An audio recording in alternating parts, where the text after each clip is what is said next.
आज मैं आपके साथ एक बहुत ही ज़बरदस्त, मज़ेदार और आसान सी रेसिपी शेयर कर रही हूँ जिसके हैं बेशुमार फ़ायदे।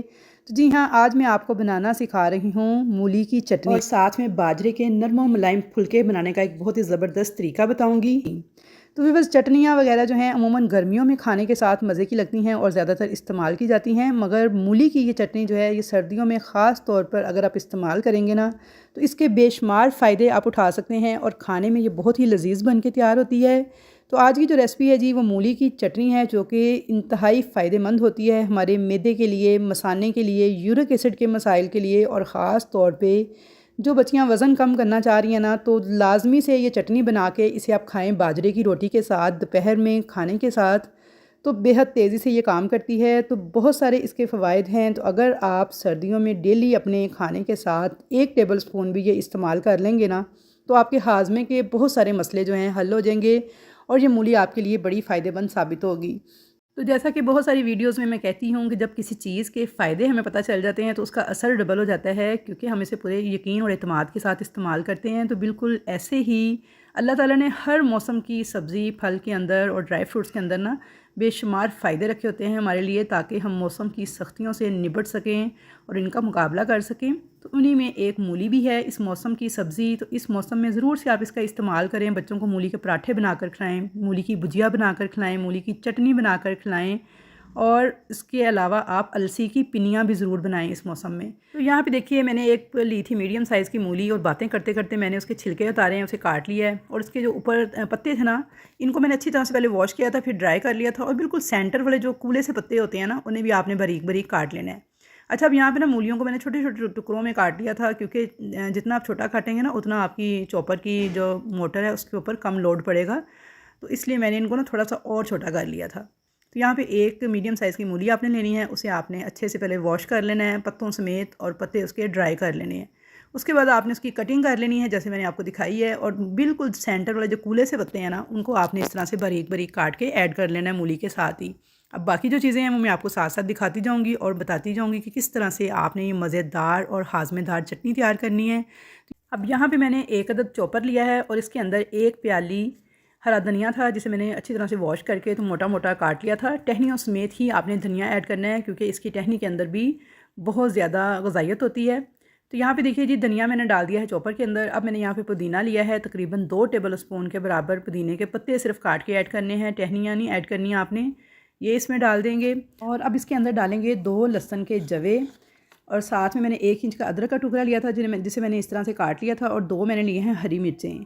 हरी मिर्चें आप अपने टेस्ट के मुताबिक कम ज़्यादा ऐड कर सकते हैं। जो लहसुन के जवे हैं ये खून को पतला करने में मदद करते हैं, दिल के लिए बेहद फ़ायदेमंद होता है लहसुन, और अदरक भी जिस्म के जोड़ों के लिए बहुत फ़ायदेमंद होता है, यूरिक एसिड को कंट्रोल करता है और यूरिक एसिड वालों के लिए भी ये बड़ा फ़ायदेमंद है।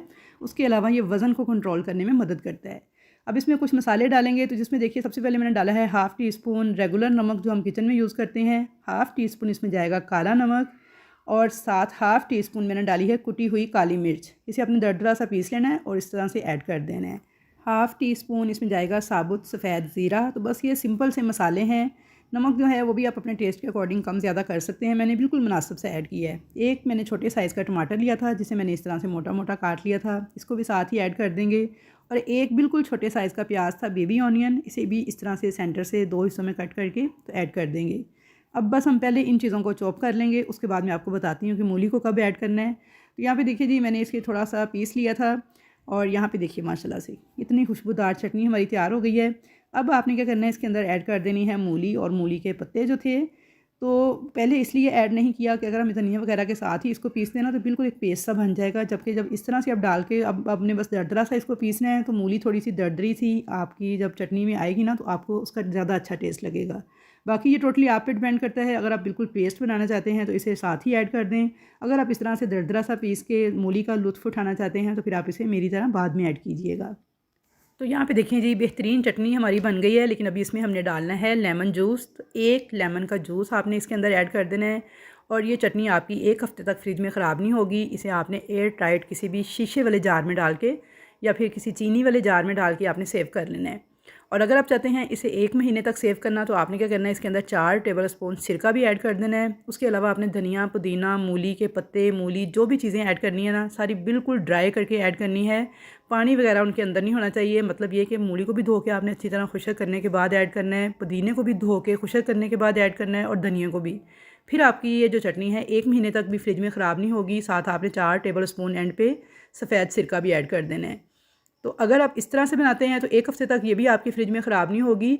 और इसे आपने इस्तेमाल करना है दोपहर में खाने के साथ। 1 चम्मच साथ आपने लेनी है बाजरे की रोटी, जो कि बहुत ही आसानी से बन के तैयार हो जाती है। बस छोटी छोटी सी टिप्स और स्टेप्स हैं जिन्हें आपने फॉलो करना है।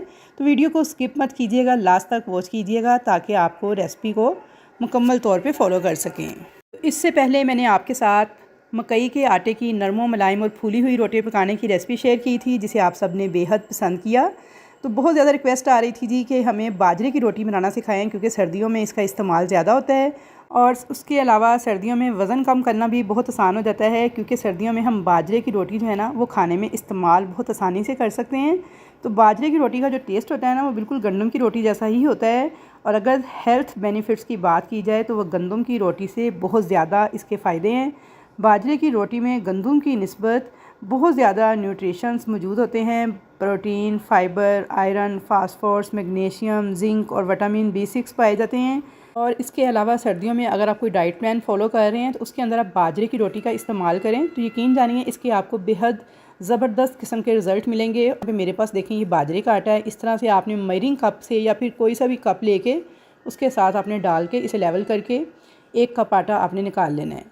तो बाजरे का ये आटा जो है इसे आपने ज़्यादा पुराना नहीं लेना, कोशिश करनी है कि फ़्रेश आटा इस्तेमाल करना है। 20-22 दिन पुराना जो आटा है ना उसकी रोटी का टेस्ट अच्छा नहीं आता। अब हम एक लेंगे फ्राइंग पैन, उसके अंदर डालेंगे इसी मेजरिंग कप से माप कर 1 कप पानी। पानी को हम फ्लेम ऑन करेंगे और बॉयल आने देंगे। उबाल आने पर पानी के अंदर शामिल कर देंगे ½ टीस्पून के बराबर नमक। और अब फ्लेम जो है बिल्कुल लो कर देंगे। ये देखिए मैं आपको दिखा रही हूँ, बस इतना फ्लेम आपने कर देना है। जैसे चावलों को दम लगाते हैं ना, तो दम वाला फ्लेम कर देना है आपने पानी के नीचे। और इसके अंदर जो 1 कप बाजरे का आटा हमने लिया था वो इसमें ऐड कर देना है इस तरह से। अब बग़ैर हिलाए आपने इस आटे को कवर कर देना है और 1 मिनट तक इसी लो फ्लेम पे पकने देना है।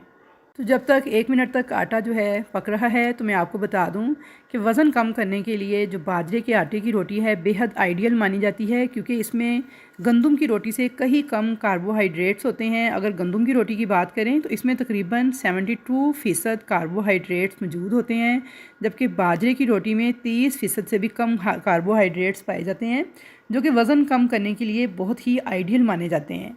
सबसे बढ़कर ये कि बाजरे की जो रोटी है ये ग्लूटेन फ्री होती है। ग्लूटेन एक किस्म का प्रोटीन होता है जो जब तक आपकी बॉडी में मौजूद रहता है आपकी बॉडी में फ़ैट बनने का प्रोसेस जो है ना वो बहुत ज़्यादा स्लो हो जाता है, जबकि गंदम की रोटी के अंदर बहुत ज़्यादा ग्लूटेन पाया जाता है। इसलिए जो फिटनेस एक्सपर्ट्स हैं उनका ये मानना है कि अगर आप वज़न कम करना चाहते हैं तो आप अपने डाइट चार्ट के अंदर बाजरे की रोटी इस्तेमाल करें 2 टाइम। अच्छा, तो यहाँ पे देखिए फ्लेम आपने बिल्कुल दम वाला रखना है नीचे, और 1 मिनट के बाद आपने ढक्कन उतार देना है, फ्लेम नीचे से ऑफ़ कर देना है। और यहाँ पे देखिए आप, और ढक्कन उतारने के बाद आपने लकड़ी के चम्मच की बैक साइड की मदद से ना अच्छी तरह से इस आटे को इस पानी के साथ मिक्स कर लेना है। फ्लेम मैंने ऑफ़ कर दिया था ढक्कन उतारते ही, और अच्छी तरह से मैंने मिक्स कर लिया इसे। और मिक्स करने के बाद अब इसे हम काउंटर पे रख के ठंडा होने देंगे 10 से 12 मिनट, ताकि जो आटा है ना वो हाथ लगाने के काबिल हो जाए। यहाँ पे मैंने इसे काउंटर पे छोड़ दिया था 7 से 8 मिनट के लिए बगैर कवर किए, और आटे के अंदर से काफ़ी हद तक स्टीम निकल चुकी है। अब हम इस आटे को एक परात में डाल लेंगे। सारा का सारा आटा जो है आपने इकट्ठा करके परात में डाल लेना है, और इसके अंदर कुछ चीज़ें शामिल करेंगे। आप चाहें तो बिल्कुल सादा रोटी भी तैयार कर सकते हैं। सबसे पहले मैंने डाल दी है ½ टीस्पून के बराबर हल्दी, लाल मिर्च पाउडर डाल दिया है ½ टीस्पून के बराबर। अब मैं इसमें डालूँगी आमचूर पाउडर 1/4 टीस्पून। तो ये मसाले जो हैं आप अपने टेस्ट के अकॉर्डिंग कम ज़्यादा कर सकते हैं, और अगर नहीं डालेंगे तो बिल्कुल सादा बाजरा रोटी भी बेहद मज़ेदार बन के तैयार होती है। ये सारे के सारे मसाले ऑप्शनल हैं। ये सारे मसाला जार डालने के बाद अब आपने इस आटे को इकट्ठा कर लेना है और मसल लेना है। अच्छा, इस आटे को थोड़ा सख्त रखना है, यानी इसका टेक्सचर जो है ना सख्त होना चाहिए, नरम बिल्कुल नहीं होना चाहिए। सख्त आटे की ही रोटी आपकी अच्छी बन के तैयार होगी। तो पहले आपने 3 से 4 मिनट तक मसलसल हाथ की हथेली के साथ ना इस आटे को मसलते हुए इस तरह से बिल्कुल मुलायम कर लेना है कि इसके सारे के सारे जो क्रैक्स वगैरह है ना वो ख़त्म हो जाएँ। तो यहाँ पे देखिए मैंने 3 से 4 मिनट आटे को हाथ की हथेली से मसल लिया था और ये देखिए मुलायम सी लुक में आ गया है। थोड़ा सा इसके ऊपर मैंने डाला है हाफ़ टी स्पून के बराबर कुकिंग ऑयल और इसे इस तरह से मसल के मज़ीद मुलायम कर लूँगी ताकि हमारी बेहतरीन नरम व मुलायम रोटियाँ जो हैं वो बन के तैयार हों। तो यहाँ पे देखिए जी आटा मेरा बिल्कुल नरम मुलायम शक्ल में आ गया था।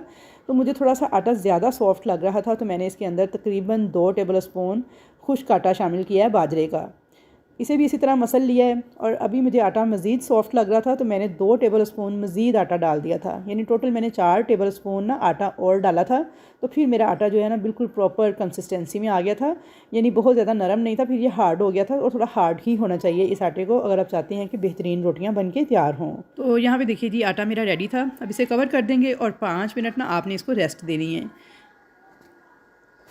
तो यहाँ पे 5 मिनट हो गए थे। तो यहाँ पे आटा देखिए माशाल्लाह से बिल्कुल परफेक्ट है हमारा। इसको हम इस तरह से रोल कर लेंगे। रोल करके अब इसे हम बिल्कुल जैसे एक छोटा लेमन होता है ना उतने साइज़ का हम पेड़ा निकाल लेंगे और टोटल 6 छोटी साइज़ की रोटियां जो है ना वो बन के बेहतरीन तैयार हो जाती हैं इस डो से। तो यहाँ पे देखिए थोड़ा सा मैंने पोर्शन लिया है आटे का और इसे दोनों हाथों के दरमियान रख के ना आपने इस तरह से घुमाते जाना है कि इसके सारे क्रैक्स वगैरह ख़त्म हो जाए। बाकी आटा जो है इसे कवर करके एक साइड पर रख देंगे। तो इसका पेड़ा बनाते वक्त बस आपने आम जैसे हम गंदम के आटे का पेड़ा बनाते हैं अंदर की तरफ फोल्ड करते हुए उस तरह से नहीं बनाना, बस इसे आपने हाथ के दरमियान रख के ना राउंड करते जाना है कि यहाँ तक कि बिल्कुल क्रैक्स वगैरह सारे ख़त्म हो जाएंगे और बिल्कुल स्मूथ सा हो जाएगा ये देखिए कुछ इस तरह से। अब इसे थोड़ा सा मैंने खुश्क आटा डस्ट किया है काउंटर के ऊपर, थोड़ा फ्लैट कर लेंगे इसको और थोड़ा सा मैंने इसे आटे के अंदर ना इस तरह से प्रेस कर लिया था। दोनों तरफ अच्छे से आपने खुश्क आटा लगा लेना है और काउंटर पर भी आपने आटा जो है थोड़ा छिड़क लेना है। अब आपने बेलन की मदद से बिल्कुल हल्के हाथों के साथ बिल्कुल बारीक रोटी आपने इसकी बेलनी है। दरमियान दरमियान में आपने खुश्का साथ साथ इस्तेमाल करते जाना है ताकि रोटी जो है ना आपकी चिपके नहीं और ख़राब नहीं हो। तो बेलन को बहुत दबा के नहीं, बस आपने सॉफ्टली चलाना है और बिल्कुल पतली सी रोटी बेल के तैयार कर लेनी है। अच्छा शेप रोटी की जैसी मर्ज़ी हो बड़ी बेहतरीन बन के तैयार हो जाती है, लेकिन अगर आप बिल्कुल गोल परफेक्ट रोटी बनाना चाहते हैं तो उसके लिए मैं आपको टिप आगे बताती हूँ। तो यहाँ पे देखिए रोटी को मैंने तवे पे डाल दिया था। गरम तवे पे आपने रोटी को डालना है और 20 से 30 सेकंड तक आपने इसको एक साइड से पका लेना है। 20-30 सेकंड के बाद आप इसकी साइड को चेंज कर देंगे और इसे इस साइड से भी 20 से 30 सेकंड पका लेंगे। दोबारा से इसकी साइड को चेंज करेंगे और ये देखिए माशाल्लाह से रोटी कितनी ज़बरदस्त फूलना स्टार्ट हो गई है। तो माशाल्लाह से देख सकते हैं आप फूल चुकी है रोटी मुकम्मल तौर पे। मैं आपको करीब से दिखा रही हूँ। थोड़ी सी इसकी साइड को चेंज करेंगे और थोड़ा सा देसी घी लगा के ना इसके ऊपर तो आपने रोटी को सर्व कर लेना है, खाने के लिए पेश कर देना है। यहाँ पे मैं दूसरा तरीका भी आपको बता दूँ। तो ये देखिए पहले मैंने पेड़ा किया है बिल्कुल फ्लैट और यहाँ मैं आपको दिखा रही हूँ पेड़ा कितना सख्त है। बस ऐसा ही सख्त सा आपका पेड़ा होना चाहिए। अगर आपको लगे नरम है थोड़ा सा खुश्क आटा डाल के आप उसे मसल लें और थोड़ा सा उसे टाइट कर लें। यहाँ पे देखिए इसे मैंने फ्लैट किया है, थोड़ा सा मैंने बेलन से बेल लिया था इसे बिल्कुल बारीक सा और एक मैंने गोल ये किनारे वाला ढक्कन लिया था। इसके साथ मैंने इस तरह से इसकी कटिंग कर ली थी। जो एक्स्ट्रा आपका साइड से आटा उतरेगा उसे इकट्ठा करके आप रखते जाइएगा। एंड पे सारा आटा उसे इकट्ठा मसल के उसकी भी एक रोटी तैयार कर लीजिएगा। तो ये देखिए जी बिल्कुल गोल मटोल रोटी जो है मेरी तैयार हो गई है।